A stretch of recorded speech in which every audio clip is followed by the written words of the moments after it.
Hello friends, welcome to Zana's Recipes. இன்னைக்கு நம்ம chapati, puri, rice எல்லாத்துக்கும் சூப்பரான மேட்சான ஒரு உருளைக்கிழங்க வச்சு ஒரு சைட் டிஷ் எப்படி பண்றதுன்னு பார்க்கலாம்.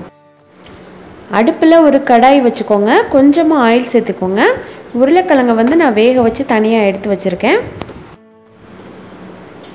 ஆயில் நல்லா காஞ்சதுக்கு அப்புறம் கடுகு உளுந்து ஒரு 1/2 டேபிள்ஸ்பூன், சோம்பு போட்டிங்கன்னா ரொம்ப ஃப்ளேவரா நல்ல வாசமனமா இருக்கும். அதுக்காக அது ஒரு 1/4 டேபிள்ஸ்பூன். இந்த உருளைக்கிழங்குக்கு வெங்காயம் கொஞ்சம் நீல வாக்கில் நறுக்கி சேருங்க. 2 பெரிய வெங்காயம் சேர்த்துருக்கேன். கொஞ்சம் கருவேப்பிலை, அதுக்கப்புறம் 2 பச்சை மிளகாவை கீரி சேர்த்துருக்கேன். ரொம்ப டேஸ்ட்டாக ரொம்ப ஃப்ளேவராக இருக்குங்க. நல்லா வதக்கிக்கலாம். வெங்காயம் சீக்கிரம் வதங்கிறதுக்காக இப்போவே கொஞ்சம் உப்பு சேர்த்துக்கலாம். 2 பெரிய தக்காளியை நல்லா பழுத்த பழமாக நறுக்கி அதில் சேருங்க. நல்லா புளிப்பாக இருக்கும். ரொம்ப வேண்டானா குறைச்சிக்கலாம். பூண்டு ஒரு 10 பல் பூண்டு தட்டி வச்சுருக்கேன்.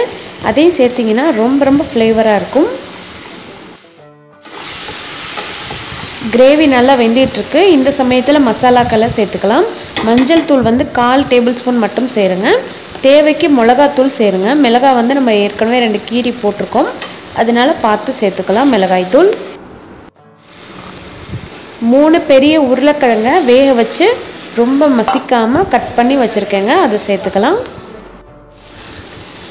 உருளைக்கிழங்கு உங்களுக்கு ரொம்ப மசியலாக வேணும் அப்படின்னா இன்னும் கொஞ்சம் நேரம் வேக வச்சு கூட சேர்த்துக்கலாம். இது சைட் டிஷ் இப்போ சாப்பாட்டுக்கு சாப்பிட்றோம் அப்படிங்கிறனால பொரியல் மாதிரி நீங்கள் கொஞ்சம் எடுத்து சாப்பிட்றதுக்கு வசதியாக இருக்கும். நல்லா எல்லா பக்கமும் கிண்டி விட்டுக்கலாம். உருளைக்கிழங்க நம்ம ஏற்கனவே வேக வச்சதுனால அடுப்பில் ரொம்ப நேரம் இருக்க வேண்டிய அவசியம் கிடையாது. மசாலா நல்லா சாந்ததுக்கப்புறம் ஆஃப் பண்ணி எடுத்துட வேண்டியதான். கடைசியில் உருளைக்கிழங்க ஆஃப் பண்ணும்போது கொத்தமல்லி தூவி ஆஃப் பண்ணி எடுத்துருங்க. கொத்தமல்லியை தூவி ஆஃப் பண்ணி இறக்கிற வேண்டியதான். இது எல்லா வெரைட்டி ரைஸ்க்கும் ரொம்ப சூப்பராக இருக்குங்க. கண்டிப்பாக செஞ்சு பார்த்துட்டு எப்படி வந்துச்சுன்னு சொல்லுங்கள்.